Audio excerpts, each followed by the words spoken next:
Hello, everyone. Amanda Grace here from Ark of Grace Ministries. So, I've been thinking about this, and I've heard other voices talk about this as well. But when we see people like Elon Musk and Vivek Ramaswamy get into the positions they get in the government, we have to look at the church. And we have to look at the church and whether the church is doing its job.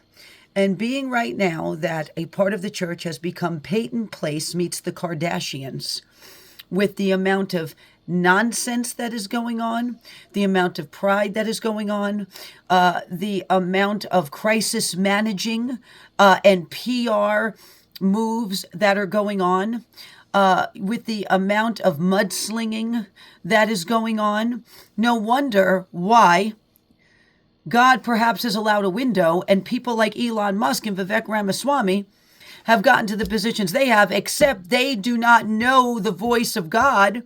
My sheep know my voice, and strangers they will not follow. So now their intellectualism is getting themselves in trouble with their mouths. And it's because the church really should be stepping up to the plate here, because you need to know the voice of God, have some common sense and some wisdom that only God can give in order to properly deal in an administration with certain issues that may arise, because intellectualism is not a cure-all Band-Aid fix for everything. And that is what this age has believed, that intellectualism is the cure-all. In fact, I believe intellectualism has gaslit more, caused more dumpster fires, and caused more wars probably than anything else. You know why?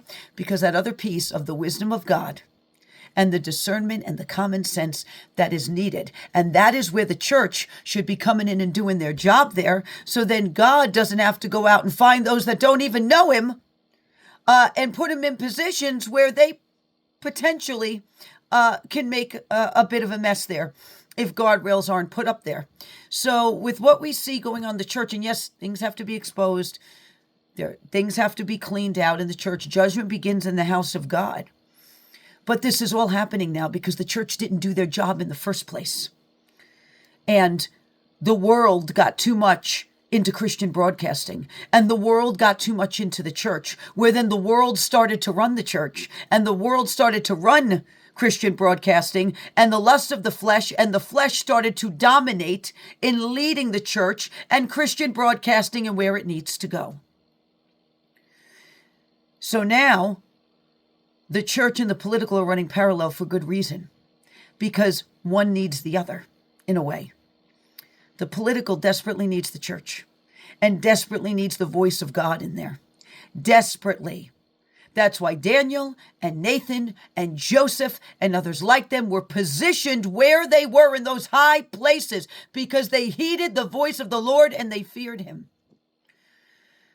So we got to take a good look at what's going on right now, because now civil war is percolating within the Republican Party and the conservative movement, because intellectuals are in there now throwing out their intellectual ideas in a way that sounds quite arrogant, actually, and quite pompous, and in a way that Americans don't understand. You got to know your audience. You got to know who you're talking to if you're going to present an idea that way as it is presented properly.